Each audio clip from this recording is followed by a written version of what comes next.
అందరికీ నమస్కారం. నా పేరు ఎంబీఎన్ రాజు యాదవ్, అధికార ప్రతినిధి రాష్ట్ర బీసీసీఎల్. ఈరోజు యూట్యూబ్ ఛానల్ నటి అనే చెప్పుకునే శ్రీరెడ్డి గారి పైన కంప్లైంట్ చేయడానికి 3 టౌన్ పోలీస్ స్టేషన్ కర్నూలు రావడం జరిగింది.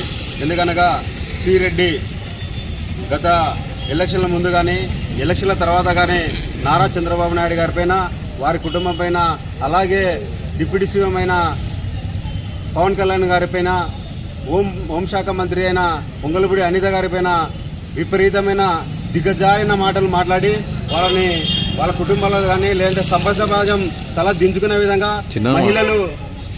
మహిళలు కూడా ఆ మాటలు వినలేని విధంగా పదదూషాలతో మాట్లాడుతూ వీడియోలు చేసి పోస్ట్ చేసి సోషల్ మీడియా ద్వారా వాళ్ళ కుటుంబాలకు కూడా బాధ పెట్టే విధంగా ముందుకెళ్ళింది.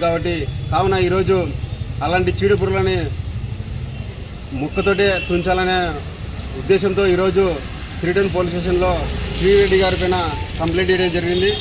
వాళ్ళని మేము అడిగేది ఏమంటే, ఇలాంటి విషపురుగులని ఏదైతే విషపురుగులు వీళ్ళు సోషల్ మీడియాను వాడుకొని యువకులని మహిళల్ని దూషించే విధంగా మాట్లాడుతూ పోతే, ఇలాగే అందరూ ఆమెను ఫాలో అయితే మాత్రం చాలా విషపూరితంగా ఉంటుంది. కాబట్టి ఈ విషపురుగుని ఇట్లనే తుంచాలని చెప్పి ఈరోజు 3 టౌన్ సీఏ గారికి కంప్లైంట్ ఇచ్చి ఆమె పైన కేసు పెట్టి తగిన చర్యలు తీసుకోవాలని విజ్ఞప్తి జరిగడం జరిగింది.